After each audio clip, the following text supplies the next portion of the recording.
Ele é paulista, casado com Larissa Estrada, pai de Joshua e Zion, líder e fundador da Igreja Onda Dura em Joinville, que tem como principal missão ser uma igreja igual a Jesus para transformar o mundo. Apaixonado por surf, formado em técnico em automobilística e bacharel em teologia, seu maior sonho é implantar a Onda Dura em cada capital do Brasil e nas principais capitais do mundo. Com vocês, Pastor Lipão. Olá, igreja, boa noite. Graça e paz. É uma honra, um prazer enorme estar junto com os irmãos. Sempre ouvi muito bem a respeito dessa igreja. E como o Martinho falou, de fato, quando eu recebi o convite, prontamente eu aceitei. E fiz questão de estar aqui, até para honrar esse ministério, enfim, o que Deus tem feito na vida de vocês e através de vocês há mais de 100 anos. E enquanto a gente estava vindo do aeroporto até aqui, o Martinho estava contando um pouco da trajetória da Igreja Batista aqui em João Pessoa. E eu particularmente sou fascinado por igrejas que se mantêm fiéis ao Senhor dentro de tanto tempo na história. E isso é louvável, ver uma igreja se atualizando, mas ao mesmo tempo tendo raízes profundas na sua história, na sua tradição, e eu realmente admiro demais isso e dou os meus parabéns a vocês, uma salva de palmas a vocês mesmos por essa história linda. E se tratando do tema dessa conferência, eu particularmente penso que talvez seja uma das coisas mais urgentes para se falar no Brasil hoje. Acerca da eternidade, como a frase do C.S. Lewis que vocês usaram, tudo que não é eterno é eternamente inútil. O apóstolo Paulo diz que se nós temos esperança somente para essa vida, nós somos de todos os mais miseráveis homens. E de certa maneira tem se instaurado na igreja brasileira, isso não é de hoje, mas um afã, uma paixão, um amor, eu diria patológico por essa vida, um amor doentio pelas coisas daqui. Parece-me não tão comum se falar acerca da esperança das coisas que hão de vir, porque o Evangelho, ele não é a respeito de prosperidade nessa terra. O Evangelho, ele não é acerca de bem-estar nessa terra, apesar, obviamente, de Deus poder fazer todas essas coisas. Amém? Mas ainda assim esse não é o projeto de Deus. Até porque se fosse o projeto de Deus, isso seria muito diminuto, muito pequeno.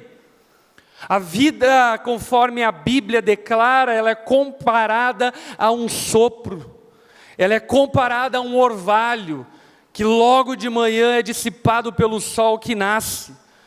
Portanto, de fato é urgente nós como igreja voltarmos os nossos olhos na eternidade e sabermos acerca de algumas coisas fundamentais da fé, como por exemplo, que o choro pode durar uma noite, mas a alegria vem pela manhã. E quando a Bíblia diz isso, ela não está falando sobre sexta-feira, mas ela está falando sobre o dia em que o sol da justiça raiará e nós viveremos então na eternidade junto a Deus, na Nova Jerusalém. Portanto, a Bíblia ela é um convite para que nós tenhamos uma perspectiva mais nobre da vida. O Evangelho é um convite para que nós não sejamos tão empobrecidos com as coisas daqui. Certa vez eu ouvi um dito popular, e eu concordo muito com esse dito, onde uma pessoa dizia o seguinte: tal pessoa era tão pobre que ela só tinha riquezas aqui. Isso é verdade. Jesus, ele nos convida para que acumulemos tesouros no céu e não tesouros na terra. A Bíblia aponta para um povo eterno, não para um povo terreno. A Bíblia fala que nós somos peregrinos em terra estrangeira, essa aqui não é a nossa terra. A Bíblia fala sobre um novo céu, uma nova terra. A Bíblia fala sobre uma nova criação para novas criaturas. Portanto, tudo que Deus fala para nós, a esperança que Ele nos traz, é acerca da eternidade. E ainda que Deus nos cure e possa curar hoje, ainda que Ele possa nos fazer prosperar, ainda que Ele possa nos dar fama, status, influência e tudo mais, ainda que Ele possa fazer essas coisas, essas coisas não são o objetivo se tratando dessa vida. Essas coisas são úteis para que nós olhemos para aquilo que é eterno. E eu sei que a conferência está começando hoje e vocês vão ouvir acerca de muitas coisas em relação à eternidade. Mas de maneira muito pontual, hoje eu entendi de Deus e senti vontade de ministrar acerca da unidade da igreja. Porque a Bíblia, ela fala que a igreja é eterna. O corpo de Cristo é eterno. Aqueles que se batizaram em Cristo são eternos. Aqueles que fazem parte da igreja universal de Deus.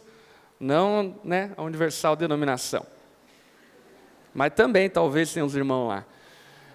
Mas a universal de Deus, a igreja católica dele, espalhada por todo o mundo, e também não a denominação católica, mas a catolicidade da igreja, que está esparramada por toda a terra, no tempo passado, no tempo futuro e no tempo presente, essa comunhão de todos os santos, de todas as eras, de todas as geografias, é eterno.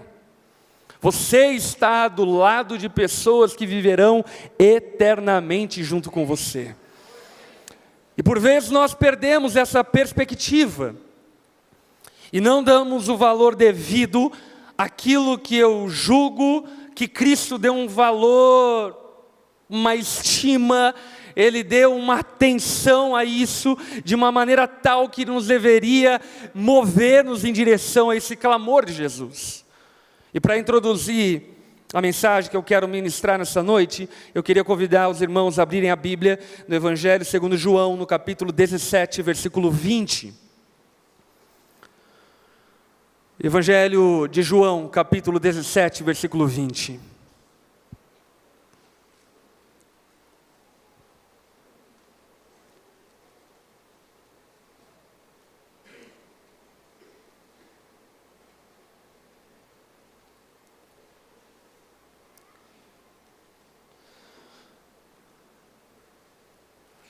O texto de João, você bem sabe, é a reta final do ministério de Jesus antes da cruz.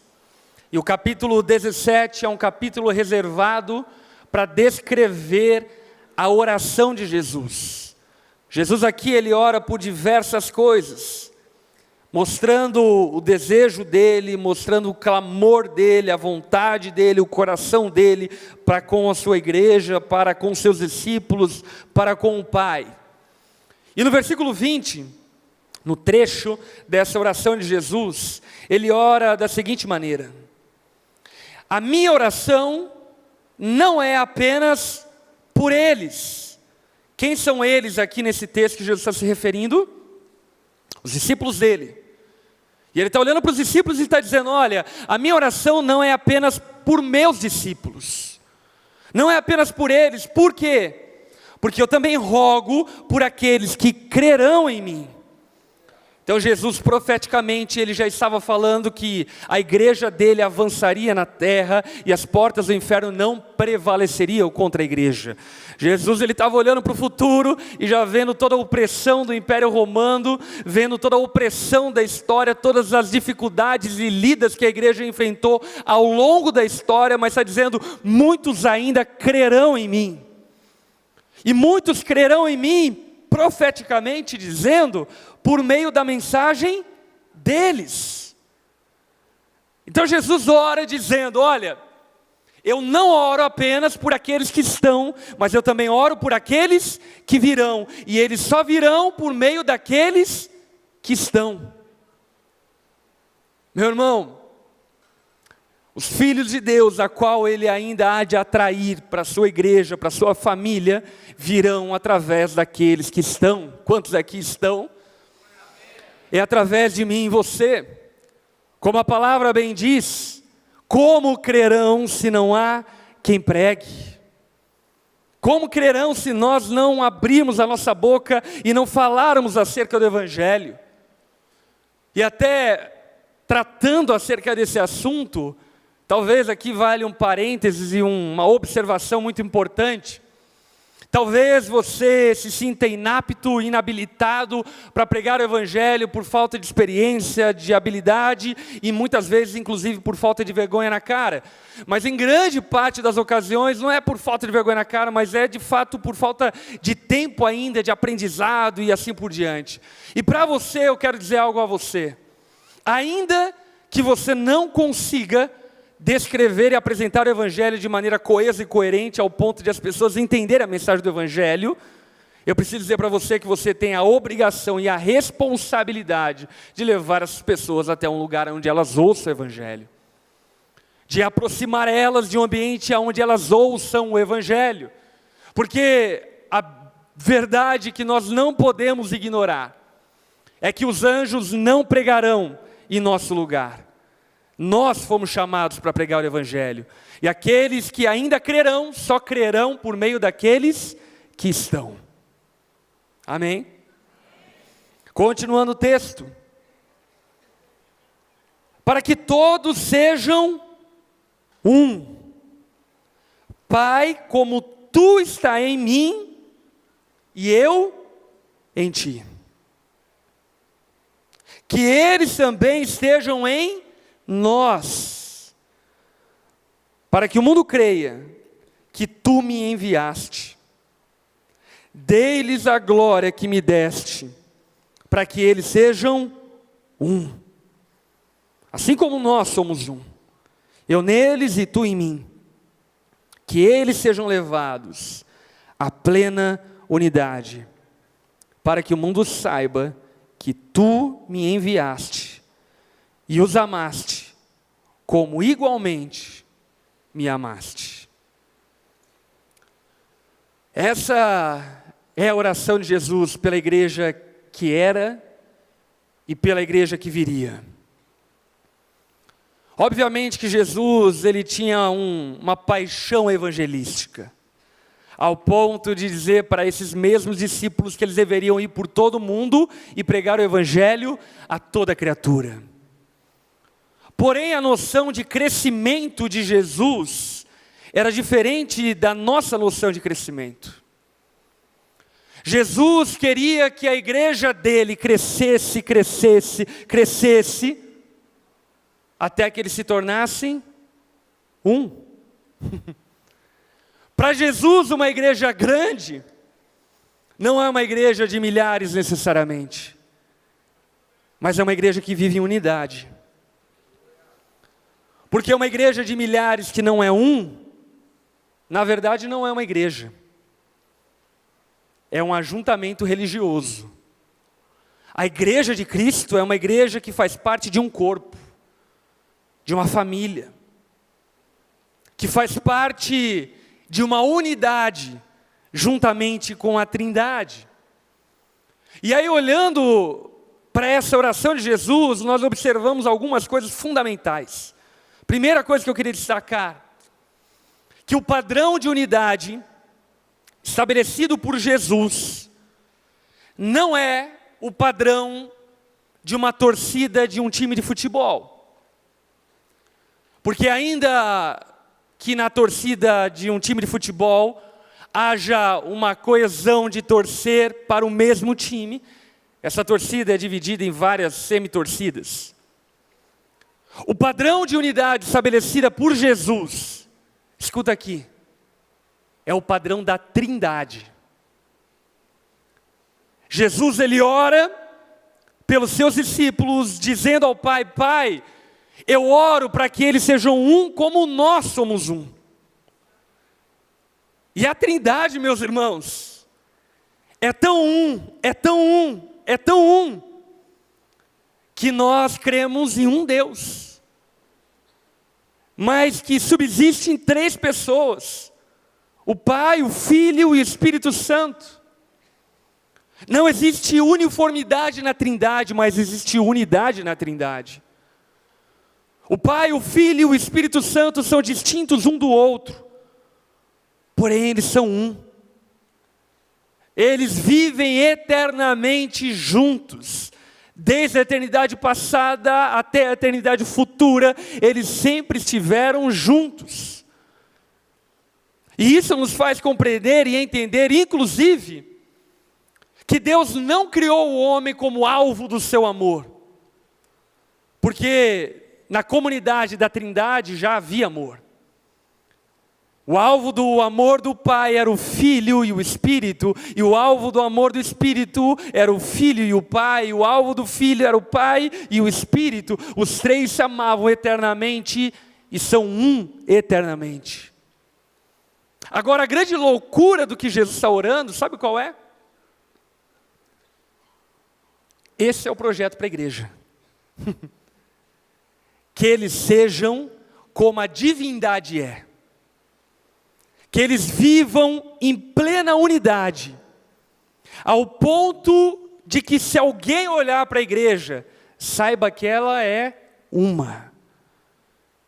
E é óbvio que Jesus ele não fala isso acerca de parâmetros humanos. Jesus ele não está estabelecendo uma institucionalização da unidade.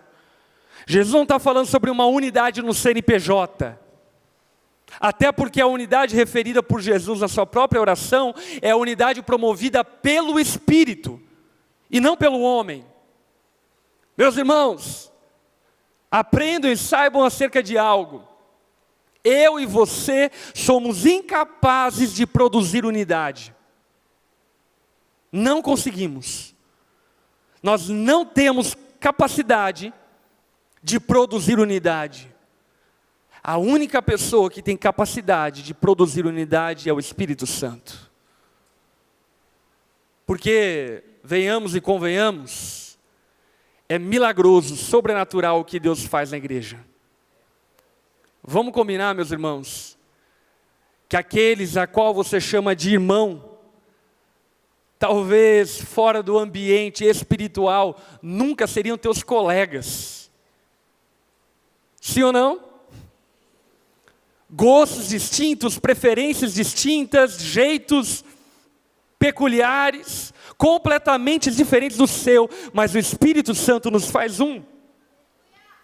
E sabe de uma coisa? Eu diria que um principal dos sintomas de uma real e genuína conversão é essa imersão no corpo de Cristo. Quer saber se alguém de fato se converteu? Simples. Se ela ama a comunhão dos santos. Porque a palavra mesmo diz que aquele que diz que ama a Deus, mas não ama o seu irmão, a quem vê, é mentiroso. Portanto, o principal termômetro da fé é a paixão que nós temos pela família na fé. É o amor que nós temos pelos nossos irmãos, e amor tal que não surgiu de nós, surgiu de Deus. E isso é inexplicável. Eu tenho 30 anos de idade, 30 anos de igreja. Meu pai foi sempre pastor na minha vida inteira. E toda a minha infância e adolescência, tudo que eu queria era sair de casa para nunca mais pisar o pé na igreja. Aos 17 anos, Jesus me alcançou, me salvou, me libertou.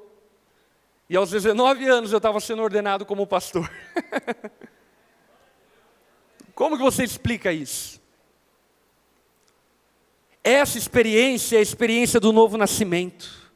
E nós não apenas nascemos para uma divindade a qual nós não vemos, mas nós também nascemos para uma família na fé a qual nós vemos. Nós não apenas nos tornamos filhos de um Deus inatingível, mas nós também nos tornamos irmãos uns dos outros. Por esse motivo, a unidade ela é promovida e ela é gerada pelo Espírito.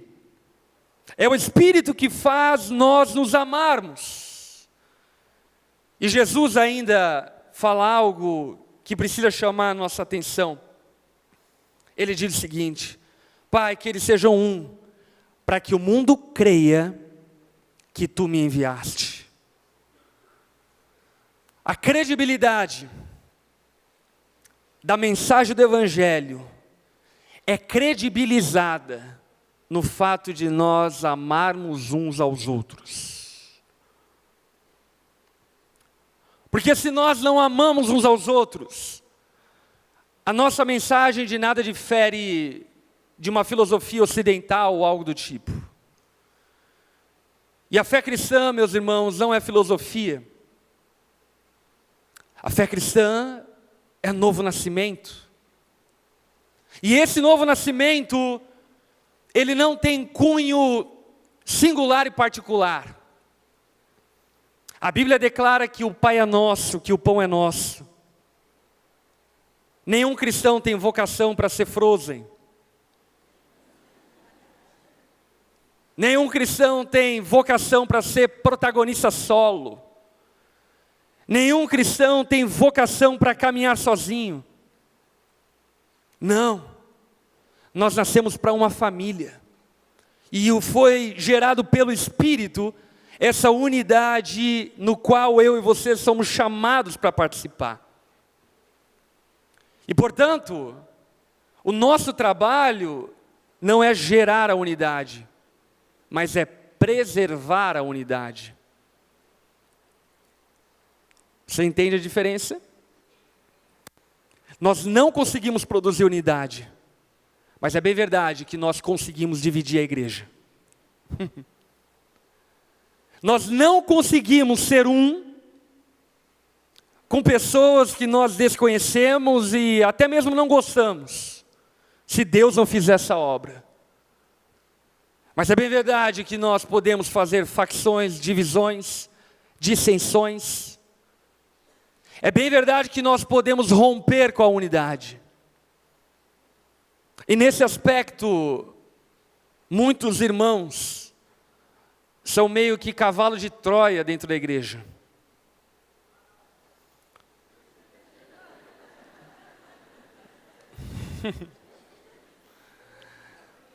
Colocados pelo inimigo para dividir aquilo que o Espírito Santo uniu. E o Espírito Santo nos uniu numa só fé, em um só Senhor, em um só corpo, e um só batismo. E portanto, o nosso esforço deve ser o esforço de preservar a unidade. E aqui, inclusive, eu destaco uma frase de Platão. Platão diz o seguinte: a cidade pode crescer até o ponto que conserva sua unidade, mas nunca além disso. Sabe as palavras de Platão? Uma igreja pode crescer até o ponto que ela for uma. No dia em que ela se dividir, ela não subsiste. O reino pode avançar na medida em que ele é um, mas no dia em que ele se dividir, ele não subsiste. Eu quero lembrar vocês, meus irmãos, que divisão é muito mais profundo do que CNPJ, do que instituição. Eu quero lembrar vocês que a unidade gerada pelo Espírito não é humana, mas é espiritual. Portanto, nós como corpo de Cristo, não precisamos necessariamente estarmos todos em um mesmo prédio. Mas necessariamente todos nós devemos amar e nos respeitar mutuamente, se assim nós professamos a mesma fé. E o avanço da igreja é totalmente relacionado à sua unidade. E talvez uma das coisas mais tristes que nós podemos relatar na história e na Bíblia é que as maiores lições de unidade não partiram da igreja, mas partiram das trevas. A exemplo, Babel. Babel foi um exemplo de unidade, ao ponto de Deus olhar do céu para a terra e dizer: se eu não intervir, ninguém para esses caras. Então vem Deus e mistura as línguas para que então a torre pare de ser construída. Você está percebendo? A maior lição de unidade na Bíblia é maligna. Sabe por quê? Porque eu acredito e vejo, enxergo e percebo isso. O quanto Satanás usa a nossa carne para dividir o que é santo. Por questões secundárias, terciárias, por questões superficiais. Por vezes nós nos dividimos, nos mutilamos e dilaceramos o corpo de Cristo. Enquanto a oração de Jesus é: Pai, leve-os à plena unidade. A unidade que nós vivemos na Trindade. Essa unidade plena. Essa unidade é a unidade que Jesus sonhou para a igreja. E antes de nós prosseguirmos, eu quero orar mais uma vez a respeito disso. Queria convidar você a baixar sua cabeça, fechar seus olhos.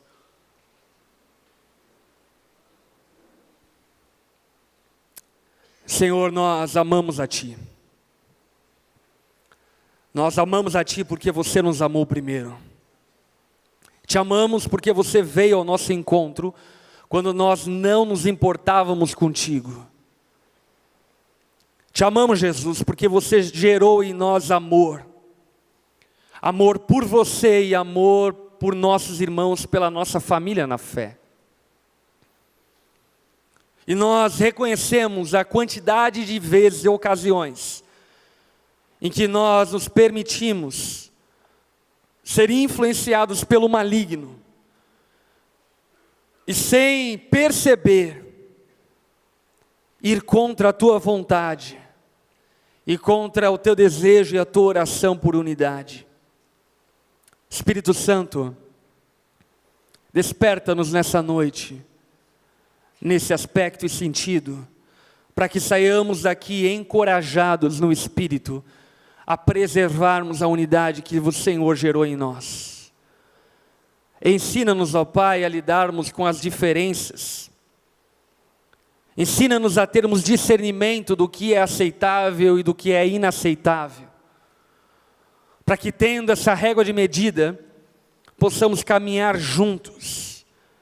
E para que o mundo creia em você, Jesus, ele possa enxergar em nós essa unidade que o Senhor desejou que nós tenhamos.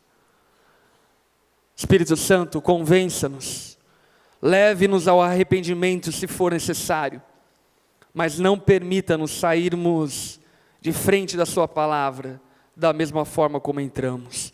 Transforma-nos, modifica-nos para a glória e louvor do seu nome, Jesus. Essa é a nossa oração em nome de Jesus. Amém. Abra a tua Bíblia agora em Efésios capítulo 4, versículo 1. O texto em que nós lemos anteriormente, ele é um texto que demonstra a vontade e o desejo de Deus. Esse texto é um texto escrito pelo apóstolo Paulo à igreja de Éfeso, agora aonde de maneira mais catalogada, doutrinária e sistemática, ele vai ensinar acerca dos desejos de Deus de vivermos em unidade.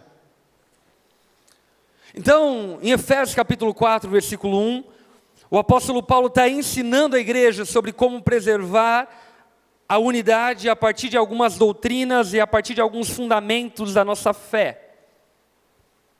E então ele vai começar dizendo: como prisioneiros do Senhor, rogo-lhes que vivam de maneira digna da sua vocação. É muito importante nós termos uma verdadeira interpretação do texto. O apóstolo Paulo, ele vai falar nesse capítulo acerca de unidade. Portanto, quando ele fala sobre vivermos de maneira digna da nossa vocação, ele não está falando sobre aspectos morais, apesar de, obviamente, isso ser uma demanda cristã. Ele não está falando sobre demandas ministeriais, sobre serviço. Quando o apóstolo Paulo fala sobre vivermos de maneira digna da nossa vocação, ele está falando sobre a vocação de sermos um. Olha para quem está ao teu lado, diga a essa pessoa: você foi vocacionado para ser um comigo. E o que Paulo está dizendo a essa igreja, e é a mensagem que eu estou trazendo essa noite a você, é: vivam de maneira digna dessa vocação. Jesus nos vocacionou. Você sabe o que é uma vocação? Vocação ele tem um sentido muito mais profundo, por exemplo, do que uma profissão. Porque vocação está atrelada a propósito de existência. E o que Jesus está dizendo a nós, através do apóstolo Paulo, é: a razão da existência, o propósito da existência, em partes, é que vocês sejam um. E por isso vivam de maneira digna dessa vocação. E aí, obviamente, que isso já pega alguns irmãos, enfim, numa rasteira gospel. Por quê? Porque você não tem como ser um com pessoas que você nem sabe o nome. Portanto, não é possível você viver em unidade no mundo onde você desconhece os teus irmãos. É impossível viver de maneira digna da sua vocação sendo um frequentador flutuante de uma igreja local. Inclusive, esse papo de viver o reino de Deus, ele tem sido muito distorcido. Você só está preparado para ter comunhão com a igreja global se você tem comunhão com a igreja local. Se você não tem comunhão com o teu irmão a quem você vê, você não tem comunhão com chineses irmãos a quem você não vê. O primeiro campo missionário seu é o lugar onde você está. E o primeiro lugar de obediência sua é a igreja onde você está plantado. Sabe, tem muitos irmãos que dizem: eu tenho um chamado pastoral, para ser pastor aonde? Nos Estados Unidos. Amém, eu creio nisso, de verdade. Agora, se você não consegue cuidar dos teus irmãos que estão aqui do teu lado, e se importar com a dor deles, se você nunca foi num velório de ninguém da tua igreja, como você pode dizer que tem uma vocação pastoral? Com todo respeito, você é um fanfarrão gospel. Ferindo o mandamento bíblico, não use o nome de Deus em vão. Portanto, vivam de maneira digna dessa vocação. Qual vocação? A vocação de sermos um. Paulo continua no versículo 2 dizendo: sejam completamente humildes, dóceis, sejam pacientes, suportando uns aos outros com amor. Façam todo o esforço para conservar a unidade do Espírito pelo vínculo da paz. Há um só corpo, um só Espírito, assim como a esperança para a qual vocês foram chamados é uma só. Há um só Senhor, uma só fé, um só batismo, um só Deus e Pai de todos, que é sobre todos e por meio de todos e em todos. Vivam de maneira digna da sua vocação.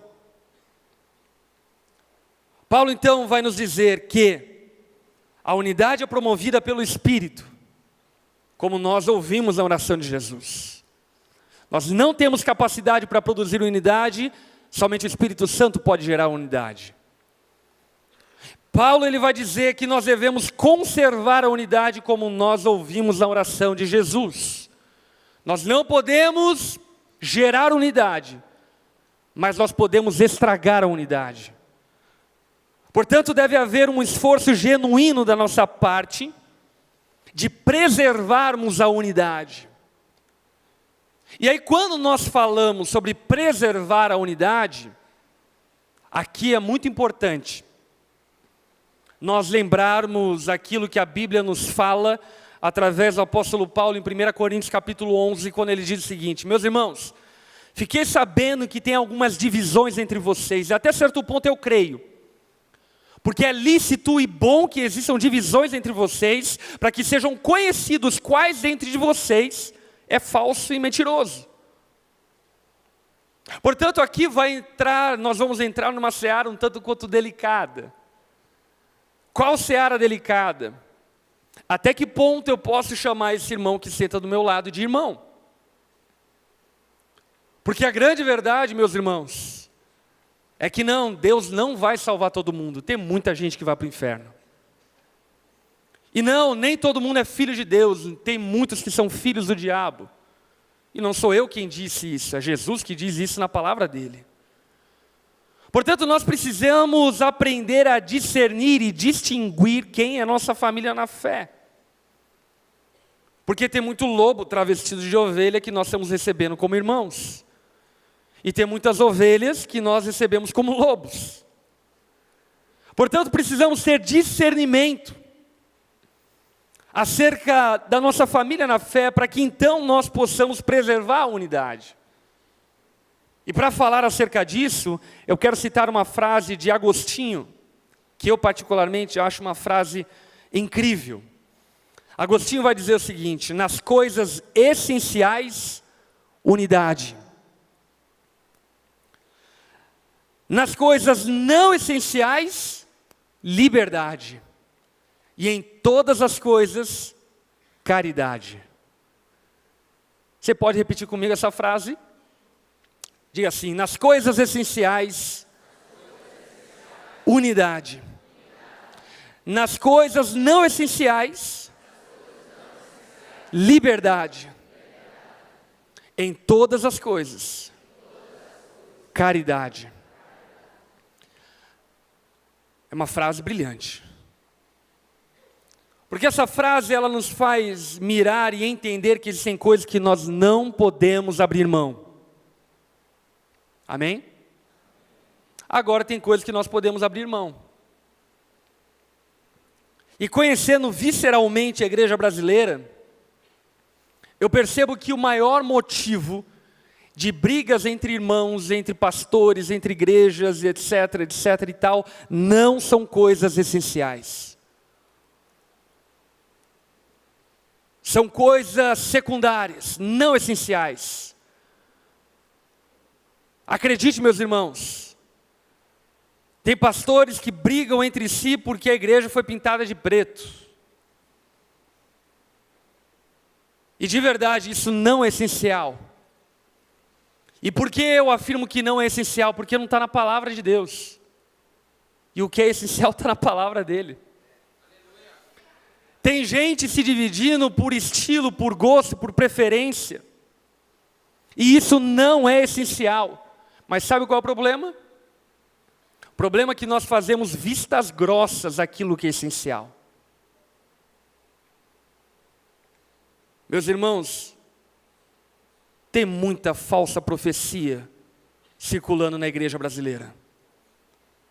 E muitos irmãos dizendo aleluia, amém, glória a Deus para tudo que tem sido dito.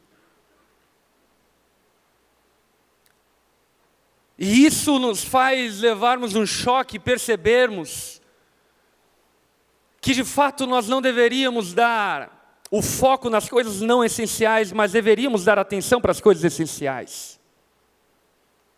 Por exemplo, falando biblicamente, qualquer um que afirme que não existe inferno não pode ser considerado nossos irmãos na fé. Por quê? Porque a palavra de Deus diz que existe inferno e condenação eterna. Ah, pastor, mas Deus é amor. Por isso que existe inferno. Se ele fosse negligente, não haveria inferno, mas porque ele é amor e se importa com a sua criação, a ira justa dele recai sobre aqueles que não se arrependeram dos seus pecados. E isso é essencial. Meus irmãos, a prática homoafetiva é pecado. Não é crime, não é doença, mas é pecado. E ponto final, e isso é essencial. Isso não é um assunto secundário. Isso é um assunto essencial. Aborto é pecado. E isso é essencial. Não é secundário. É essencial. Isso divide irmãos e não irmãos. Isso divide ovelhas e lobos. E você precisa ter discernimento dessas coisas. Sabe, meus irmãos, o Espírito Santo não é um fantasma. Ele é uma pessoa. E isso é essencial. Jesus não é um anjo. Ele é o verbo de Deus encarnado, ele é o próprio Deus andando no meio nosso. Ele não passou a existir em Belém da Judéia, ele existia antes de todas as coisas, e todas as coisas foram criadas por ele. Isso é essencial, isso não é secundário. E a grande verdade é que como igreja, sim, nós devemos amar seja lá quem for. Inclusive Jesus nos ensina a amar os nossos inimigos e orar por eles. Porém, entretanto, nós não podemos abrir mão daquilo que é essencial. E nós devemos abrir mão daquilo que não é essencial. Quantos filhos de crentes eu vi se perdendo na fé, porque os pais estavam mais preocupados com o estereótipo do que com aquilo que é essencial. Quanta gente eu vi se perdendo na jornada com Deus, porque os pais, ao invés de darem atenção para a essência da fé, estavam apegados aos costumes dos dias que se vive. E meu irmão, tudo que nós vemos nessa presente era há de passar. Tudo vai passar. Portanto, nós precisamos ter discernimento sobre aquilo que é essencial e a respeito daquilo que não é essencial. Para que então preservemos a unidade naquilo que é essencial. E sendo assim, é importante que nós façamos uma distinção entre o que é heresia e o que é erro. Sim, nós podemos nos equivocar teologicamente, faz parte. Faz parte do amadurecimento da igreja. Porém, nós não devemos abraçar nenhuma heresia dentro da igreja. E o que é heresia? A gente poderia definir de maneira muito básica, simples para entendimento. Heresia é tudo aquilo que afeta e fere a nossa salvação. Portanto, por exemplo, biblicamente, eu não creio na continuidade do ministério apostólico. Biblicamente, eu entendo que o ministério apostólico, no estrito senso da palavra, se encerrou nos 12 apóstolos. E que hoje existe uma continuação daquilo que eles começaram, mas não uma novidade do que eles começaram. Porém, entretanto, isso não é uma questão essencial da fé. Isso é secundário. Quer chamar de apóstolo, de arcanjo? Fica à vontade, enfim. Isso não muda a raiz da nossa fé. E sabe, viver em unidade é desafiador. Deus tem me dado o chamado de viver e ir e participar de diferentes igrejas. Então eu vou ministrar em igrejas desde a Assembleia de Deus, Ministério Madureira, até nas igrejas presbiterianas do Brasil, independente, batistas, comunidades, igreja apostólica, G12, M12, e aí, enfim, vão inventando um monte de sigla. E sabe de uma coisa? Tem muitos lugares que eu não me sinto à vontade.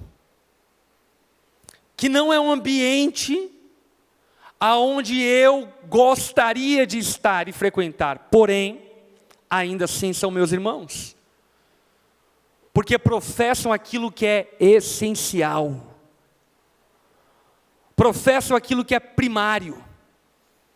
Podem cometer alguns erros, alguns equívocos, como eu também posso cometer.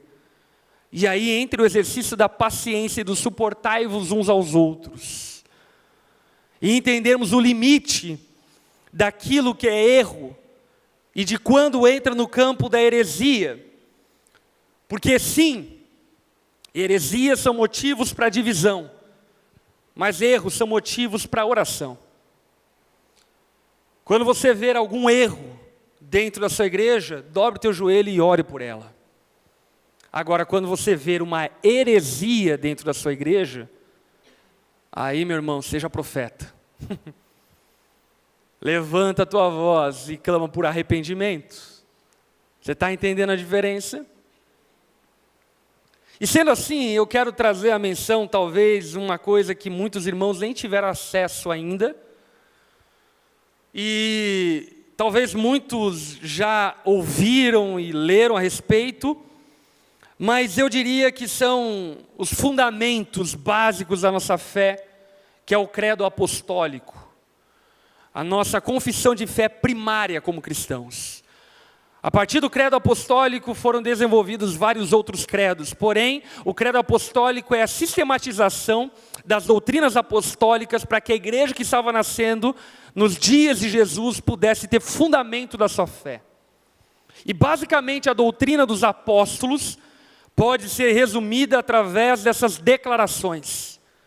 Quais declarações? Creio em Deus Pai Todo-Poderoso, Criador do céu e da terra. Quantos creem em Deus Pai? E em Jesus Cristo, seu único Filho, nosso Senhor, que foi concebido pelo Espírito Santo, nasceu da Virgem Maria. Jesus nasceu de um nascimento virginal. Maria depois deu seus pulos lá com José, mas até então, Maria era virgem e concebeu Jesus, nascendo Jesus de um nascimento virginal, não ovulando os espermatozoides José e Maria, mas foi concebido pelo Espírito como um feto já maduro no ventre de Maria, um milagre. E por isso que Jesus é o cabeça de uma nova raça, porque ele não tem origem humana, ele tem origem celestial. Ele não foi gerado por Maria, não foi gerado por José, não foi gerado por homem algum, ele foi gerado pelo próprio Deus no ventre de Maria. E isso é basilar para a nossa fé. Cremos que Jesus padeceu sob Pôncio Pilatos, foi crucificado, morto, sepultado, desceu ao inferno, mas no terceiro dia ele ressuscitou dos mortos. E ele está vivo. Jesus morreu, mas ressuscitou. Nós cremos que ele subiu ao céu e está sentado à direita de Deus Pai, Deus Todo-Poderoso, de onde há de vir e julgar os vivos e os mortos. Jesus vai voltar para buscar a sua igreja. Isso aqui que nós vivemos não é tudo, é o começo, é a ponta do iceberg de tudo aquilo que tem sido preparado para nós. Nós cremos na segunda vinda de Cristo eminente, que não está marcado no cronos humano, mas está marcado no kairos divino. Jesus vai voltar para buscar aqueles que creram em seu nome. E nesse dia todo joelho se dobrará e toda língua confessará que Ele é o Senhor. Creio no Espírito Santo. O ministério ativo do Espírito Santo, ele está no meio da igreja, produzindo unidade, derramando dons dos mais diversos para a edificação da igreja. Creio na Santa Igreja Universal de Cristo.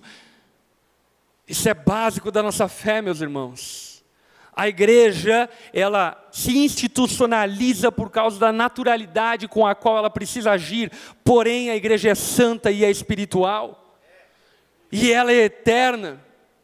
Por esse motivo, quando você fala mal, caluneia, difama algum irmão, alguma outra igreja, você está caluniando o próprio Cristo, porque a igreja é o corpo de Cristo, santa, sagrada, separada para Ele. Cremos na Santa Igreja Universal de Cristo e na comunhão dos santos. Cremos na remissão dos pecados, que em Cristo nós fomos perdoados. Na ressurreição da carne, que o nosso corpo um dia será glorificado junto a Cristo, e Jesus é as primícias daqueles que ressuscitarão nos últimos dias, e na vida eterna, amém. Quantos aqui podem dizer amém para essa declaração de fé? Você está entendendo, meus irmãos? Isso daqui é essencial. Existem, obviamente, alguns outros pontos óbvios e lógicos e objetivos da palavra que nós não podemos abrir mão. Porém, tem tanta besteira que nós falamos e nos dividimos. Como disse Jesus aos fariseus, vocês coam um mosquito, mas deixam passar um camelo. Vocês discutem e debatem sobre coisas irrelevantes, mas deixa passar um elefante pela porta da igreja. Portanto, nós precisamos aprender a preservar a unidade em relação àquilo que é essencial. A palavra fala que nós não podemos nos pôr em julgo desigual, porque não há comunhão entre luz e trevas. Amém? Não há. Meu irmão, não há comunhão entre cristianismo e humanismo. Não há. Não há comunhão entre fé cristã e hedonismo. Não há. Não há comunhão entre fé cristã e secularismo, materialismo. Não há. Nós precisamos aprender a cercar a nossa fé para guardar a igreja e guardarmos uns aos outros. Agora, não existe comunhão entre luz e trevas, mas existe comunhão entre luzes diferentes. E olha aí para quem está do teu lado. Vê se não é uma luz diferente do que você. É ou não é?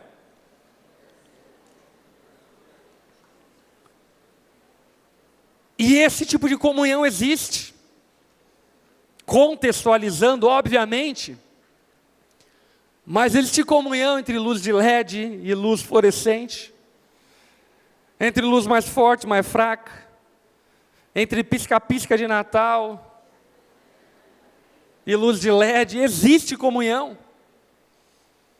E nós precisamos aprender a lidar com essas diferenças que nós temos entre nós, que não afetam a luz que brilha de Cristo em nós. E para isso, e já encerrando, eu quero encerrar falando sobre 4 atitudes que o apóstolo Paulo nos fala para que nós preservemos a unidade na igreja. Primeira atitude, humildade. Humildade. Não é possível ter comunhão em um ambiente de orgulhosos. Agora, é bem verdade dizer, até semana passada eu estava ministrando com o Rodolfo em algum lugar, eu estava conversando acerca disso e conversando nós chegamos à seguinte conclusão: não existe crente humilde, só existe crente humilhado. Porque humildade é uma virtude que é gerada. Agora, a humildade proveniente da humilhação é uma intervenção de Deus em nós. E uma das coisas que eu aprendi acerca do Evangelho, sabe o que é? Que não existem pessoas salvas, redimidas, sal da terra, luz do mundo, filhos do Altíssimo, herdeiros de todas as coisas, se essas pessoas não foram humilhadas na cruz do Calvário. Meu irmão, o Evangelho continua sendo o mesmo. Não existe salvação para aquele que não se arrepende dos seus pecados. Portanto, a característica fundamental de todo cristão deveria ser humildade. E por isso que Paulo está dizendo, olha, a única maneira de nós preservarmos a unidade é nós preservando a humildade. Abaixando a nossa bola. Deixando a nossa arrogância um pouco de lado. O nosso orgulho, a nossa prepotência. A segunda atitude que o apóstolo Paulo nos lista, nas atitudes que nós devemos ter para preservar a unidade, é a docilidade. Precisamos ser dóceis. Sabe o que é ser dócil? É ser alguém que aprende fácil. É ser alguém domável. E tem muito irmão que parece cavalo selvagem. 20 anos de conversão e ainda continua dando coice.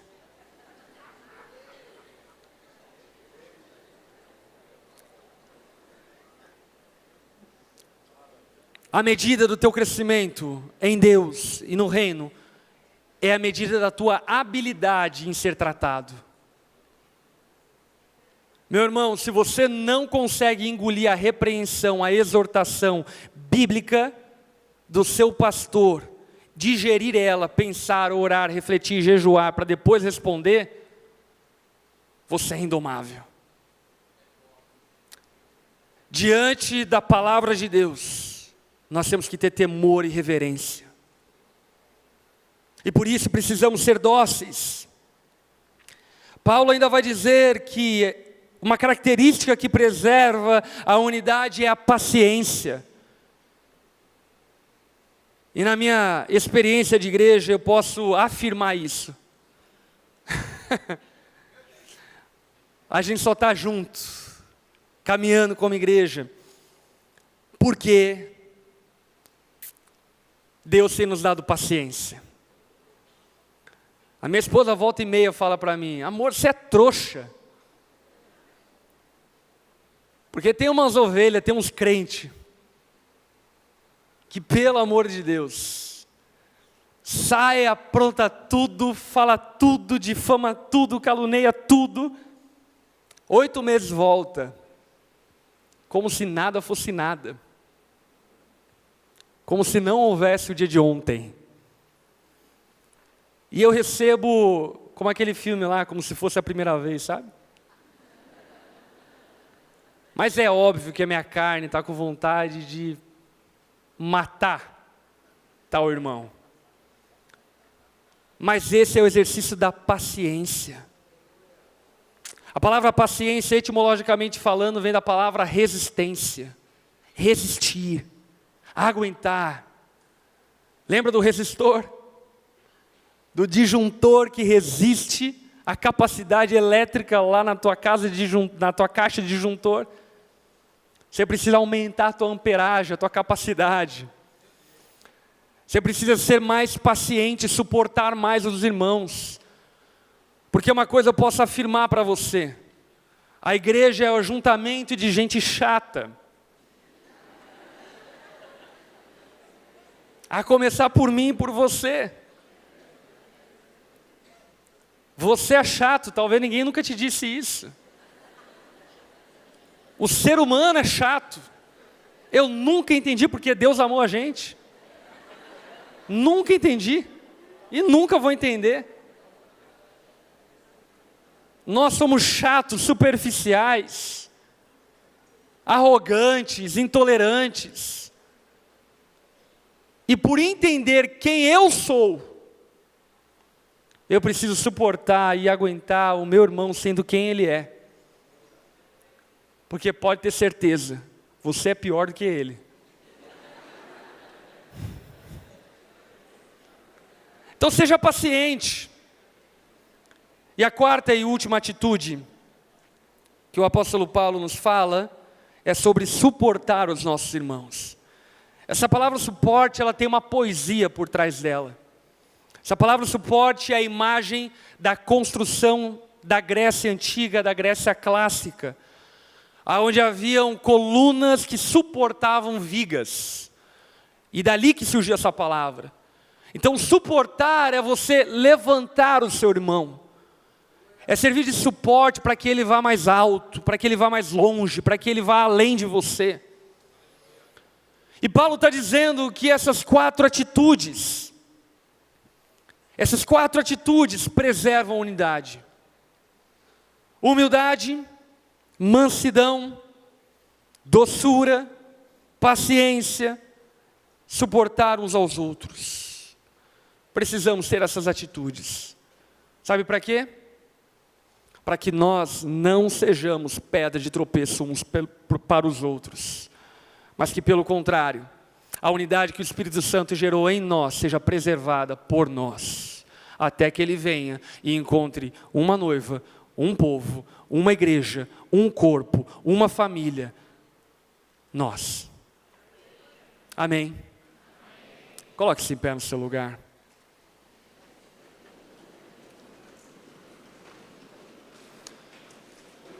Sabe, meus irmãos, existe uma busca pela glória de Deus, E eu não sei se você percebeu na oração de Jesus, mas Jesus ora ao Pai dizendo: Pai, dê-lhes a glória que nós temos, eu em ti e tu em mim. Sabe qual é a plenitude da glória cristã? A unidade. A plenitude não é quando nós subimos ao monte, mas é quando nós descemos ao monte. A plenitude, meus irmãos, por mais que seja muito valioso esse dom, não é quando nós falamos em línguas, mas como diz Tiago, o homem espiritual é aquele que refreia a língua. É quando nós aprendemos a calar para preservar a unidade uns dos outros. É quando lá no Instagram, nas redes sociais, a gente está louco para mandar um comentário azedo, achando que nós somos um herói na fé. Mas no final das contas, o que a gente está fazendo é só trazendo divisão. Porque Satanás olha para a igreja e diz assim: deixa que eles se matam sozinhos. Mas quando isso acontecer, nós refrearmos a nossa língua para preservarmos a unidade. Porque no fim das contas, eu não sou eterno, você não é eterno, nós somos eternos. Se nós não formos nós não teremos a vida eterna. A vida eterna é em uma cidade, é em um corpo, é em um batismo, é em um Senhor, é em uma fé. Deus quer que cresçamos até que sejamos um. Amém? Dê a mão para quem está ao seu lado, vamos orar juntos.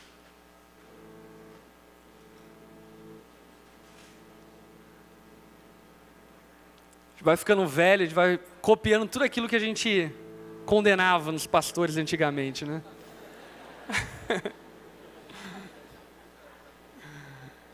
Vamos orar.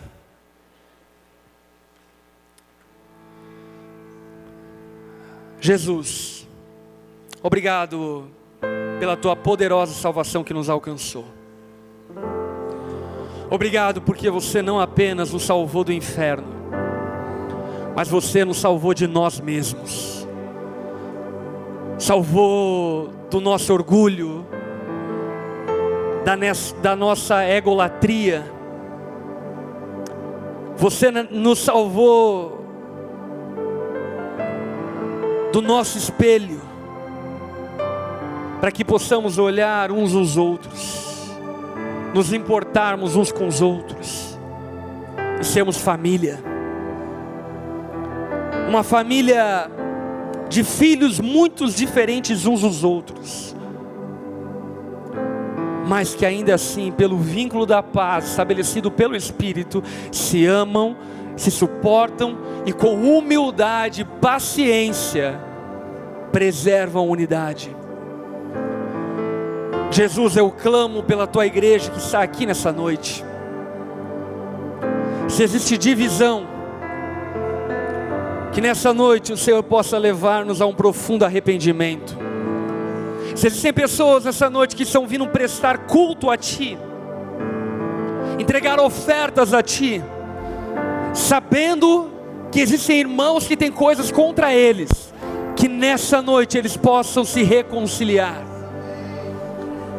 Espírito Santo de Deus, não permita-nos levantarmos um altar de adoração inútil e indigno. Não permita-nos te adorar de maneira indigna. Espírito Santo, não nos permita vivermos de maneira indigna da nossa vocação. Você nos chamou, você nos vocacionou para que nós fôssemos um. Você nos chamou para que nós nos amássemos e vivêssemos a plenitude da unidade na Santa Igreja. Ensina-nos, ó Pai, a preservarmos a unidade naquilo que é essencial, a darmos liberdade para aquilo que não é essencial e amarmos em toda e qualquer circunstância. Ensina-nos, ó Pai, a sermos um com a nossa família da fé, e como a tua palavra mesmo nos instrui e nos diz, que nós façamos o bem a todos, que façamos o bem aos bairros carentes, que façamos bem aos encarcerados, aos enfermos, mas que não negligenciemos aos da família da fé. Não permita que no nosso meio haja necessitados, não permita que no nosso meio existam pessoas chorando sozinhas, não permita que no nosso meio existam pessoas se alegrando sozinhas. Ensina-nos, ó Pai, a vivermos em santa comunhão, em unidade uns com os outros, dando-nos, ó Pai, mais tolerância acerca daquilo que não é essencial, maior firmeza profética acerca daquilo que é essencial, para que o teu nome seja glorificado e o mundo saiba quem tu és, olhando para a unidade que nós vivemos. Sela-nos, ó Pai, com o Espírito Santo do vínculo da paz, e dá-nos, ó Pai, temor em vivermos a vida cristã, em vivermos a igreja que o Senhor tem chamado para que fôssemos, ó Pai. Dá-nos temor, abençoa-nos dessa forma, em nome de Jesus, amém e amém. Dê um abraço no irmão que está do seu lado.